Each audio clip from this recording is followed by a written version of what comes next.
Even as the nation, all of us are in mourning in the aftermath of the crash of the Air India plane that was London bound and crashed immediately after takeoff, 32 seconds after takeoff to be precise, from Ahmedabad. There is a new challenge that has come not just for Air India but for airlines across the world. In case you're wondering why I'm on my phone and sitting inside an aeroplane, here's why. I'm on the ground in Vienna.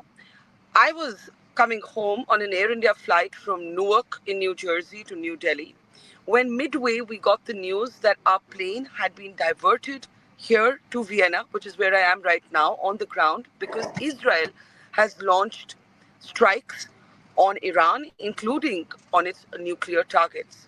The Iran airspace is shut. Remember, the Pakistan airspace was shut since Operation Sindoor, and the plane has had to divert here to refuel and find a new flight plan to somehow get us back home. Like I said, the country is in mourning. 241 people have died in that Air India crash, and full kudos, full marks to the Air India pilots and the crew that have operated under extreme trauma professionally and even with a smile on their face. And now they're faced with this absolutely new challenge. Diverted flights. We're not the only one. We're told about 5 flights have diverted here, and other flights have been diverted to Jeddah and perhaps even to other places. So if you're leaving for the airport today, do please check what's happening before you leave the house if you're headed either to India or out of India to a destination in Europe or the United States. As I said, this new challenge has come for the aviation industry, even as Air India and the entire country is in mourning after the crash that left 241 people dead, with a number of mounting questions. We now know from CCTV footage that we actually put a timer on here at the Mojo Story that the pilot, Captain Sumeet Sabhawal, had 32 seconds. If we can put that banner up, I want to just talk a bit about that. Just 32 seconds. Imagine 32 seconds from takeoff to crash. And you can see that on the CCTV footage. We, in fact, put a timer on it to precisely count how much time the pilot had, and he had only not even a minute to try and save the lives on board AI 171. And really, it is heartbreaking. You can see that there. You can see the timer counting down, and in 32 seconds, it's literally all over. So, for all of those armchair so called experts who were making easy, lazy judgments, please remember the only time that the commander of that plane had to make an intervention was 32 seconds, and he used those 32 seconds to give a mayday message to the ATC. But, of course, in 32 seconds, not much could have been done, and the plane exploded, as you can see there, into an orange ball of fire as it crashed. Now, many theories have been offered, and we don't know the answers. The black box may yield some of these answers. This is the first major crash involving a Dreamliner, the 787 Boeing manufactured plane. Boeing has yet to issue a detailed response, but of course, Boeing itself has been under the scanner, testifying even before the US Congress last year on allegations of whether all of the checks, rigorous checks that it should go through, are being deployed by Boeing. I want to welcome to the program now an aerospace expert, Dr. Aditya Paranjpai. He is a professor at the Monash University, and he has been commenting on what has happened. He's also calling out some of the misinformation, the disinformation, the lazy armchair commentary. In particular, before I bring Dr. Paranjpai in, I was really irritated to see a passenger who had been on the first leg of this flight from Delhi to Ahmedabad, going from studio to studio, talking about some air conditioning that was not working well, as if it had anything to do with what happened subsequently. So really, one has to beware of people looking for 15 minutes of fame at this point and offering all kinds of theories. I should say the Prime Minister is in Ahmedabad today. He has also visited not just the site of the crash, but also the medical college. There was a tragedy that unfolded on the ground as well, because parts of the plane went into a medical college hostel where young doctors had gathered to eat a meal. This was the middle of it was the middle of the day. So really, tragedy upon tragedy, and now a new challenge for the aviation industry, for Air India. This program coming to you from inside a plane where we're on ground in Vienna, awaiting further clarity on where we can go next. Can we even get home today? We have no idea. But let's return to the AI 171 crash. Dr. Paranjpai, I want your first impressions, sir. Go ahead. Yeah, thank you, Barkha, for having me here.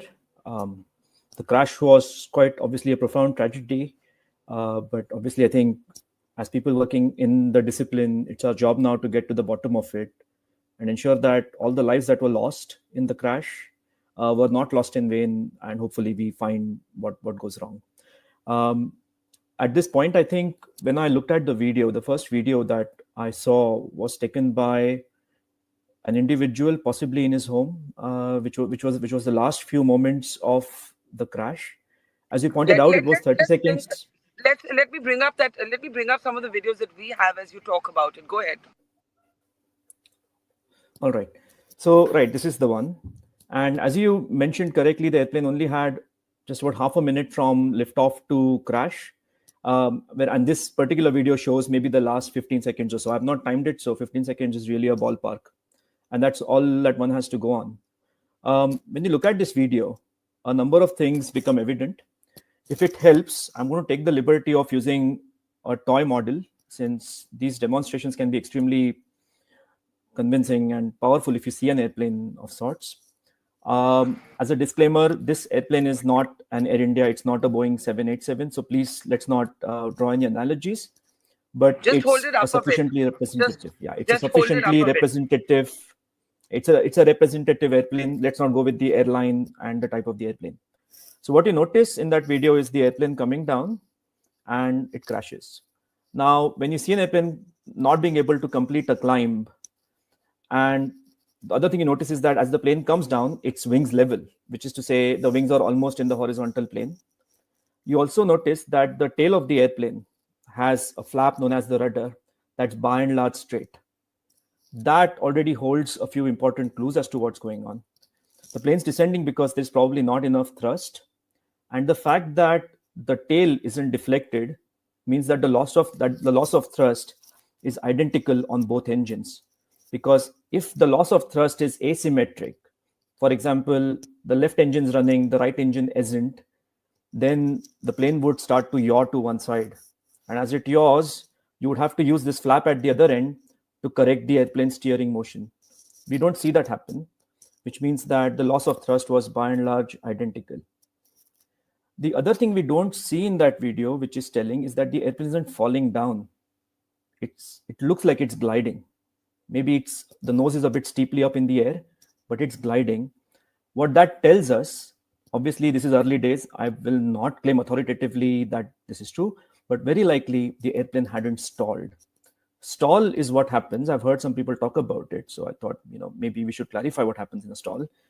When an airplane stalls, flow on these wings, which is ordinarily attached to the wings, starts getting disrupted. It starts creating patterns that are not conducive to these airplanes producing lift. What that does is it not only kills the lift, it also adds a lot of drag. And consequently, when So airplanes stall, it had stalled or it had not stalled. it is most likely not stalled. Like I said, until we see the data, I don't want to claim with any authority that it had or had not stalled. But in all probability, based on my limited experience in this field, it hasn't stalled. The plane is coming down because there isn't enough thrust. Had the plane stalled, it would come down way more steeply than it seems to be coming at this point, based on my experience. Again, it's early days. Once we see the data, we'll get a much more fuller picture. So it looks like loss of thrust, and it's symmetric on both. It's symmetric, as in it's happening on both engines to by and large the same degree. So that's the first impression I got from having Yeah. watched the last 10 or 15 seconds. Can I actually now play for you the second video, which is the CCTV footage that actually we put a timer on it. I'm going to actually play it with the sound up so you can see it very clearly. Let's take a look.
Barkha, you're not audible. Sorry, that's exactly 32 seconds with the timer that we put on it. Now, when you look at that, so I understood 2 points from the model that you held up. Again, I may use incorrect terms, please correct me, I'm not an expert. But when you held up that model, you showed us one, that the thrust, there was no thrust on both engines. Am I correct? Most likely there was no thrust. It could have also been insufficient thrust. So those numbers have to come Okay. out.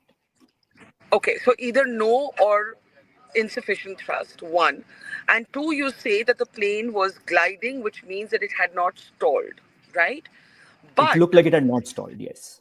yeah, but when I look at that CCTV footage of the 32 seconds between takeoff and the crash, what I actually see in very rudimentary layperson terms is a plane that doesn't have power, that doesn't have the power to lift itself, right? And because it gets stuck at a reasonably low altitude, I don't know that the pilot has any choice in where he puts this plane down, or the plane simply goes down. But in a very basic sort of way, what I understand is that he doesn't have power, and I don't know in what circumstances that can happen. Some people have spoken about a double engine failure. Others have said a double engine failure would be extremely rare. Others have suggested a fuel contamination, which could even point to a sabotage. Then there have been theories of bird hits. But if there was a bird hit, you would have seen some smoke, some hit before the plane actually comes down. So, can you talk about the multiple theories that you've heard and which seems the most likely to you right now? Or are we to be responsible and say none of these theories really fit? Okay, so let me talk a little bit about the first few seconds from that video. Again, we have the airplane. It's rolling on the ground. It lifts up. It lifts its nose up to climb. So far, so good. And then it starts climbing. All right. That first part of the video, if we just focus on that, what appears to me, now remember, we're looking at this from a distance. We don't have data. The only data we have is a few snapshots from Flight Radar 24. I don't know if they've released the complete data. I haven't checked for it. I've only seen the initial snaps that were released yesterday. They list the barometric altitude of the airplane as 625 feet. I need to know if that's above ground level or if that's with respect to the mean sea level. I'm not 100% confident. I've yet to check that. And at that point, what's interesting is that they've written the climb rate of the airplane as 890 feet per minute, and the flight speed is 170. Now, these numbers are important because the plane typically lifts off around 150 to 160 knots, depending on the exact weight and the atmosphere and the ambient conditions. The plane's accelerated another 10 knots even as it's climbing, which means you have thrust during that phase and you have enough thrust. All right, that's not the problem. So you mean there's thrust for takeoff? Thrust for takeoff Yes. is available. Exactly. And Yeah. that's why the plane's climbing. Otherwise, look, thrust is what contributes energy to the airplane. You can either Yeah. climb or you can accelerate. Yeah. You can't do both without thrust. So at least in the first few seconds of the flight, you clearly see that there is thrust to do it. And then at some point, something goes wrong and the plane starts to descend. And if we now tie back that point with what we talked about earlier, that most likely you had symmetric thrust lost on both sides, it's engine out, power loss. It could be either of the two. It's really the same thing, except a question of did the engine shut down or did they start idling? We don't know. But that happened at that tiny point where the plane seems to have reached the peak and then started to go down. All right. So so clearly we've got loss of thrust on both engines. I think that part is pretty clear. Now, loss of thrust on two engines is extremely unusual. You mentioned correctly that if it were a bird strike, which could do it, we don't seem to be seeing any evidence. At least, I'm sort of trying to be correct here by saying we don't seem to be seeing any evidence so far. So that rules it out. So the question is, why would an engine fail? And then we look at why would two engines fail. So engines can stop producing thrust for a number of reasons. You can have what is called as compressor surge, which is where the flow, instead of flowing into the engine at the front, starts to flow in the opposite direction, and then the engine shut down. You can have you're muted, Barkha. Sorry. I'm so sorry. I have to keep muting myself because I'm actually in an aeroplane. But I want to ask you something. Our producer has put this statement. I want to make sure it's correct. Loss of thrust in both engines is extremely unlikely. But you believe that's what happened, right? That is what seems to have happened. Look, it's not so So we much should about what correct. So we should it's correct that. You feel that it's rare, but it may have happened. So can we please correct that? That while loss of thrust in engines, both engines, is rare, it's not. It seems to have been what happened here. that Am is I? what the data, that is what visually and whatever little we have by way of data right now, that's what it seems to suggest. So we are not, we're literally sort of reconstructing what we see, and we're trying to map it back with within the space of that little information to what's going on physically. Now the question of why that happens is really a matter of speculation right now, because the engines are, like I said, it could be compressor surge, it could be fuel contamination, it could just be the pumps didn't work, it could be a failure in the ECS, it could be any of those causes, but none of those are ones that we can verify without looking at the data from the flight data recorders. So that would be very speculative of us. So when we look at the motion of the airplane, we can trace it back to, well, is it producing enough lift? Is it producing enough drag? Is not drag enough thrust? That's the argument that we are trying to use right now, because that's all we can see. And from there on, you can make guesses, we can make conjectures, but I would be extremely wary of accepting anything from someone who says, "Oh, look, we've got fuel contamination, we've got bird hits, we've got compressor surge." Well, there is no evidence for it as of now until we see data from the flight data Yeah. recorders. What would you be willing to rule out at this point? I know none of the theory. I know we have no evidence right now, but are there a couple of things that you'd say no? That does not seem to be the reason for the crash. Well, for one, again, balance of probability, stall seems extremely unlikely. It doesn't look like it has stalled. But again, once we get fresh data, it might shed a different light. That's about all we seem to be ruling out. The other thing is, remember, when the plane took off pretty neatly, there were some comments by people saying that, look, the flaps hadn't been set correctly by the pilots, so human error. No, the plane wouldn't have taken off with the flaps set incorrectly. So I think the plane was properly configured at the moment of liftoff.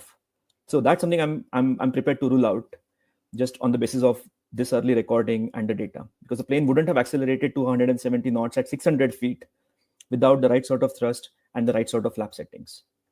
But from there on, I've been working with the Can hypothesis I so hold you? far. Can I hold you there? Can you hold me? Can you hear me?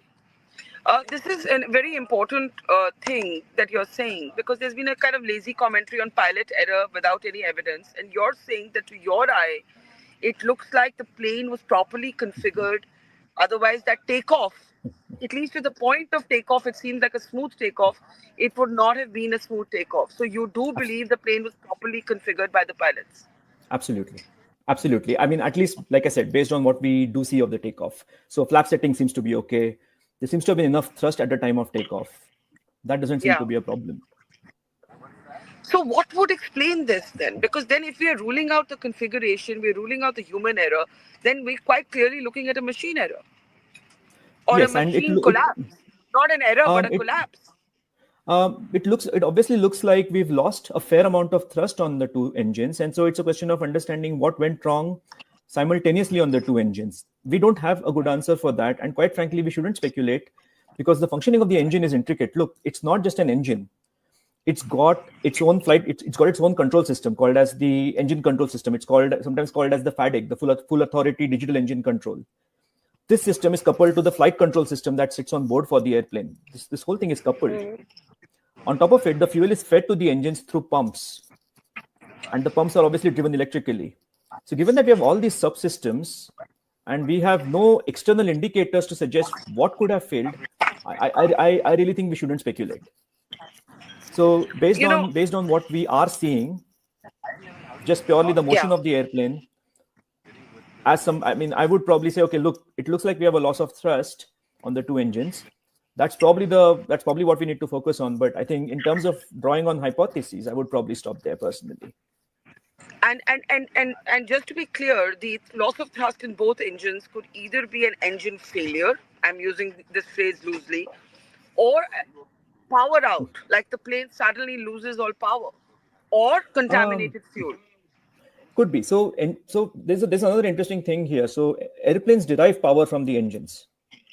So when the engines fail, the 787 is a little more complicated as an airplane, because it's also got a fairly powerful lithium battery at the back. So I'm not entirely sure how the power flows on the airplane. But in most typical airplanes, a fair amount of power is drawn from the engines themselves. So if the engines stop, yeah, the plane loses power, but you will rarely go in the other direction because engines are designed to be self-sustaining. The moment the engines turn on, as long as they have a regular supply of fuel, an engine will just keep running.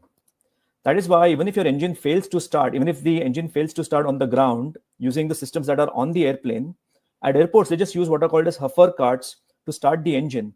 And from there on, the plane can happily fly a 9 or a 10-hour mission without worrying about whether the engine is going to turn off mid-flight. That doesn't happen. So when an engine turns off in this way, if it was just one engine, we could have still talked about things like compressor surge, because these have happened in the past, but they are not unheard of, right? And there's one more thing I should add here, which is if one engine goes out, airplanes are operated in such a way that the airplane can climb out even with one engine in operation. It's called a one engine out climb.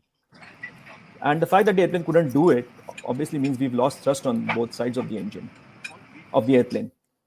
There's another interesting thing about stall, which kind of if you've ever experienced stall firsthand, I hope you never have to, but I've experienced it firsthand in a small airplane. The thing that happens with a stall is it's not just that you lose lift and start to fall. You also swing to one side, left or right. Any little asymmetry in the airplane will cause the airplane to swing. And then pilots have to use the rudder fairly aggressively to keep the airplane's wings level. So typically, if you've seen a lot of crashes that have happened of late because of stall, they have not just featured airplanes coming down, they've featured airplanes coming down on the side to an extent, which again we don't see here. Well, Look, it's possible the pilots may have. Yeah, say. Complete your point. So the point being, all of these things make stall unlikely, which only leaves the engines out. That engines as the only possible culprit, in my opinion. So when you say engines are the most likely culprit, but we don't know the reason for that, right? And I was No, just we don't. going to ask you, yeah. But I want to ask you something. As you just mentioned, we have seen landings that have been done on single engines. We have seen, as long as the plane is able to cruise, it is the pilot has the option of finding a safe place to land, sometimes on water, etc. Right? We have seen these scenarios. It is only in this very rare case of both engines failing, it seems, right after takeoff, that the pilot is not able to gain altitude, not able to gain height, and therefore just basically falls. I don't know if that's the word you'd use. I know you say that it didn't fall out of the sky. I don't know what other word to use, but I don't think the pilot had any options. Basically, Absolutely, he you're takes absolutely off right. and then he's out of options. Absolutely, and look, it's happened before. I've never seen, honestly, I've not in my memory, I've not seen this happen right after takeoff. But British Airways Flight 38, this was several years ago, suffered dual engine failure on approach to Heathrow, and it turns out there was some clogging in the fuel pipeline because of ice that had formed during cruise. And so, as the plane descended and the ice started to melt, some of these ice particles just clogged the fuel line, and both engines went out. And at that point, again, the pilots had no choice but to perform a belly landing. So they retracted the landing gear, they set the flaps up. So we've seen pilots attempt that. There was an incident with Air Transat flying over the Atlantic. It was eventually sort of put down to fuel mismanagement, but that caused the fuel tanks to go dry and the engines were left without power because they were fuel starved. So it's not like these things haven't happened before, but if they happen at cruise, you still have the option of gliding down, and pilots are trained to do that. But this happens right after takeoff when the airplane is very heavy. I don't know the exact takeoff weight of the airplane, but look, it's flying a 10-hour mission, almost 10,000 kilometers against a maximum range of just over 13,000. So you've got a fair amount of fuel. You had 240 odd souls on board. So the plane may not have been fully loaded in terms of passengers, but it's almost a 90% load factor. So a large part of its maximum takeoff weight is already there. So the plane's heavy. So no engines, a heavy plane, and plus this happens at low altitude. I mean, even if we assume that 600 feet barometric is 600 feet above the ground level, it's not enough to execute a turnaround and land. It's simply not enough. But again, to be clear, the examples you cite, the pilots had the option of gliding down. But in this situation, because this happened right after takeoff, Captain Sumeet Sabhawal did not have that option. So Absolutely. when our banner says the option of gliding down remains, that remains only for cruise level, when you're already cruising, when you're at a higher altitude, there is no such option available to somebody whose engines have failed right after takeoff. Absolutely. There, now there's been some talk, and I don't want to be irresponsible, but I have to ask the question of whether sabotage can be ruled out. Fuel contamination, sabotage. I don't want to be a conspiracy theorist, but I do have to ask the question because people are so stunned at what has happened. Like, how can there be 32 seconds between takeoff to crash?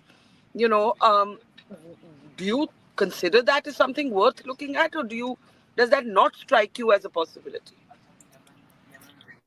Honestly, I would look at sabotage as the absolute last option after having ruled out every other engineering possibility.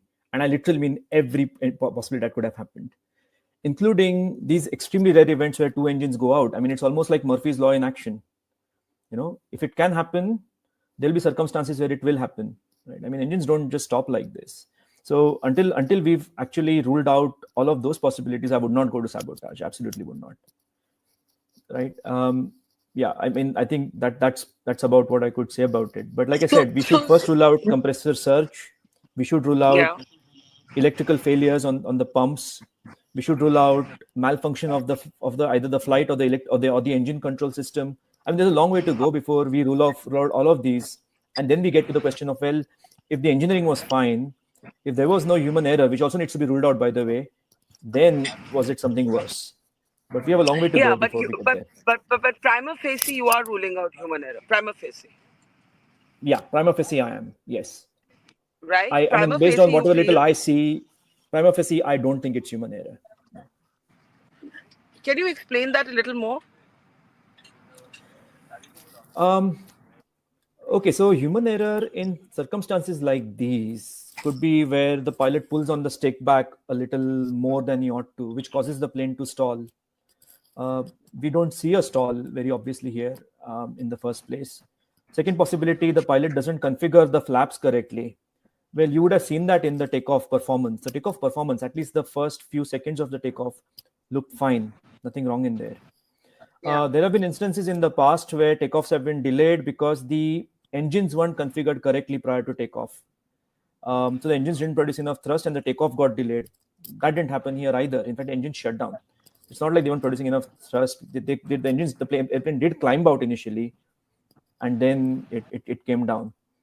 So these are all things that get attributed to a pilot because there is a specific procedure that they follow, which is designed to ensure that none of these things happen. And if one of these things happen, it's natural to think that, the procedure wasn't followed down to the T. None of that has happened here, right? Instead, what I see is, okay, the plane starts climbing. At some point, there is a loss of what appears to be a loss of thrust. And then from there on, things go south. And as we both agreed right now, once the thrust is lost, the pilot really has no options. I mean, at that point, he's going to try his dangest best to do what he can. He's going to try and pull the airplane's nose up. It could be a mistake.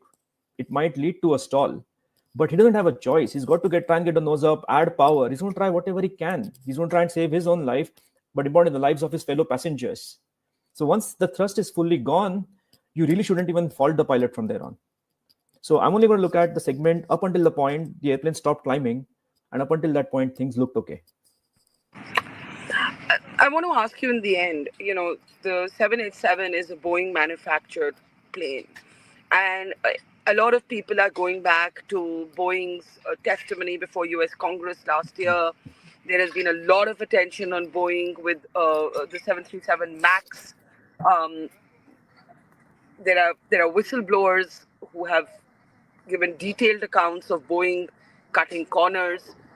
With what you're suggesting, that prima facie, if not human error, prima facie sabotage is the last thing you look at.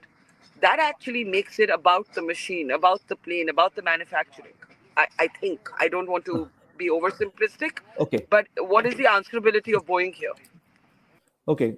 So I think there's a huge chasm between a problem with the machine and a problem with manufacturing. Because when an airplane is manufactured and it's gone through the number of cycles that this airplane has gone through, it's also gone through things like fatigue, for example. All of these components have been through wear and tear, and these have all obviously had to be maintained. Now, Air India has a good reputation for maintenance, so we probably don't raise too many questions over that. Um, so when you look at an event like this, pointed immediately at the manufacturer, because again, it seems like the engines have cut out. Also, it's worth noting that not long ago, Boeing sort of claimed that they had flown 1 billion passengers over 5 million flight hours or so. So the fact that nothing happened during that time already suggests that you have a reasonably well-engineered product. Look, we know there have been issues with Boeing of late. There have been manufacturing issues with clearances on pressure bulkheads and whatnot. But none of those have ever appeared in the context of airplane engines, which are a different system. In fact, the engines are manufactured not by Boeing, but in this particular case by General Electric. And the fuel system on board, the fuel pumping system and the hydraulics, they are manufactured by a completely different supplier. And these are sort of assembled by Boeing. So I'm not taking sides. I'm not going to promote anything for Boeing here, but purely trying to do justice to the passengers and the pilots, I would not start pointing fingers at Boeing just yet. Also, let's not forget that if we were to start pointing fingers at Boeing, it would really not spell something really nice for all of the airlines that fly Boeing airplanes at this point, and they've all flown them safely. I mean, I flew a 787 just earlier this week from Singapore to Mumbai, and things were perfectly all right. I mean, again, I've known that these issues exist with Boeing. We know that. But I also have enough confidence that the flight control system, the engines, the hydraulics, if they've survived for 10 years without a single major issue, yes, they are probably well designed and they are robust. But if you're not going to point fingers right now at Boeing, could we correct, the banner? And you don't think it's human error, and you think Air India has a good record of maintenance, which I agree with, by the way. A lot of people are like, putting the airline down, and I just want to take this occasion to Okay. And kudos, and kudos to the airline for not just putting on a professional face at this moment of deep trauma, but also now faced with this second double whammy where their flights are being diverted because of the Israel-Iran strikes. And really, kudos to the airline. But just to come back to a final question, if you're not pointing fingers at Boeing yet, you have respect for Air India's security standards, you don't think it's a human error, prima facie, then we're faced with a big aviation mystery as of now. We are. And there's a little saying in aviation, which is that no accident happens because of one single factor. It's extremely rare. There are always contributing factors. And those are the ones that we need to check out in this particular case. So it might, and look, at the end of the day, you also have to appreciate that these are machines. They undergo wear and tear. Things do break. Yeah, we have maintenance procedures to make sure that we pick problems up early. But they still do happen because these are machines. They're inspected by humans and by machines. And one of the things that we teach people in engineering is we always quantify the reliability of a machine. It's rarely 100%. It's 99.99. It could be high, but that still leaves that possibility for 1 in a million, 1 in a 10 million sort of event, and that we can't absolutely protect against. It's not the manufacturer's fault. It's not the airline's fault. I mean, there is no good reason why it happens. It's a random event. But the important thing is when we start investigating any accident, we go in with as little bias as possible. We reconstruct our data backwards and we get to a root cause. And the root cause should be allowed to point wherever it points. If the root cause is, well, it was just a chance event, so be it. It's terribly unfair. It's terribly tragic. But we wouldn't do justice to anybody by claiming otherwise. One final question. Where do you think the investigation will focus or to focus? So I think once the flight data recorder and the cockpit voice recorders, are found, they will first look at the flight path. Now, if whatever we've talked about so far, and some of it is conjecture because, like I said, we don't have access to the data. If that is correct, they'll probably start looking at the engine as well. And an engine doesn't exist in isolation. It exists in sort of in a tight coupling with the fuel supply system. That exists in a coupling with the electrical power system on board. So all of these will now come up for investigation. If they find that the engine was okay, it had not surged, and yet it shut down, First question is, was it fuel starved? They'll start looking at the fuel systems. They look at the quality of fuel on board, which will probably answer the question of whether or not it was contaminated. If the fuel checks out, they'll start looking at the fuel supply lines. They'll start looking at the motors. And here, I think some things start coming into play. Even if you had a leaky fuel supply line, it's extremely difficult to assume that you had leaky supply lines on both wings simultaneously and they cause both engines to fail. It's a low Yeah. probability event, but they look at that. Then they look at the power system. They look at the control system for the engines and the flight control system, and look at all of these in a sequential hierarchical manner and try and trace, well, where did the trigger start? What happened? Yeah. That is the process Well, that they will follow. And this is an engineering process. I mean, it has to be done that way. Otherwise, yeah. we don't get to the right answer. Well, thank you, Dr. Aditya Paranjpai, aerospace engineering expert, professor at Monash University, for a dispassionate assessment of what has happened. Prima facie doesn't look like human error. Prima facie looks like both engines lost thrust. It is a rare occurrence, but that's what looks likely. The cause of this is what is the big aviation mystery right now. Uh, and there are so many human tragedies coming out of AI 171 while we look at the technicalities today, Dr. Paranjpai. There is a husband who brought his wife's ashes home. There is a father who has lost both daughters. There is a pilot, Captain Sumeet Sabhawal, who leaves an elderly 85-year-old father behind. There is, there are cabin crew from strife-torn Manipur, whose dreams it was to just become an Air India cabin crew, and uh, and it's important. There is this gay couple from the United Kingdom smiling and laughing just before they got onto the plane. And not many people know that takeoff and landings are the most critical parts of a flight. Actually, right after takeoff, we tend to settle back in our seats and we think, all is well. But those are the critical moments. And when I think of the fact that there were just 32 seconds available to Captain Sumit Sabharwal, my heart just goes out to what he must have gone through, finding time only to say Mayday. I have to ask you one question before I leave our audience with some of these human stories. The one survivor, how is, like, we don't know exactly how he survived. The passenger in 11A, a UK British Indian national. What do you make of that? Honestly, that is all I can. That's all I make of it. There is nothing more to it. It's just he was fortunate. Things conspired in a way that he survived. It's literally that, because passengers around him were killed. Passengers in the same row were killed. That is literally it. And that's what makes these accidents sometimes, I don't know, difficult to accept, because there's such a big element of chance. I mean, for the survivor, I really wish him the best. Sometimes survivors are left with what is called as survivor's guilt. I really hope he doesn't have to go through it. Survivors occasionally left feeling that it's their fault that they survived. No, it's not. And hope he makes the best of his life. He's got a second chance. But that's the human side of it. There is no good reason, and sometimes, yeah, things happen. Yeah, as an engineer, we do as engineers, we do our dangest best to avoid it. I mean, I tell all of my students that with aerospace systems, with flight, there's no room for error. There's no room for any kind of laxity. There's no room for dishonesty, because every time an accident happens, people's lives are lost, their families suffer, their friends suffer, and if it gets traced back to someone just being lazy, it's an absolute shame on us. And I hope to God that is not what has happened on this occasion. If it's a matter of chance, I'm terribly sorry.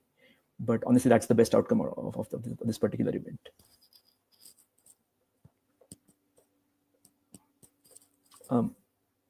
Muted.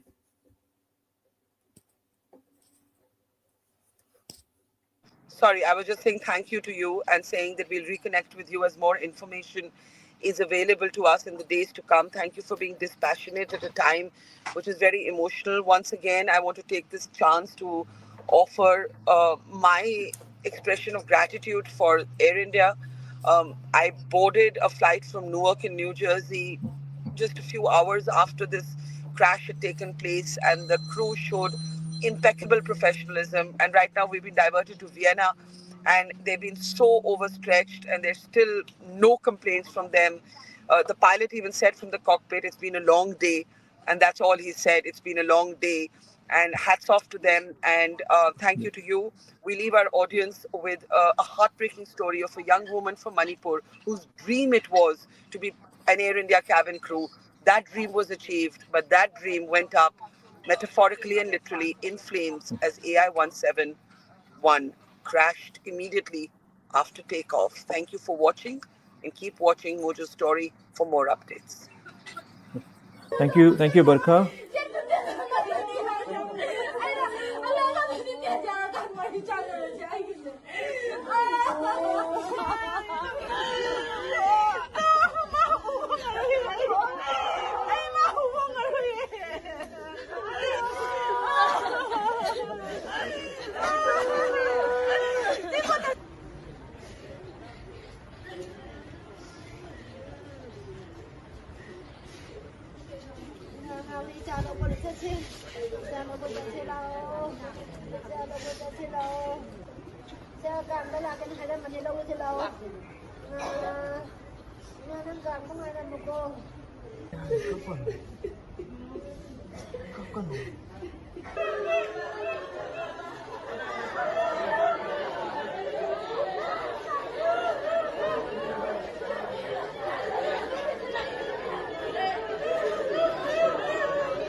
It's great to see you here. Thank you for watching our work. If you haven't subscribed yet, don't forget to click the bell icon and subscribe to Mojo Story and support independent, robust journalism.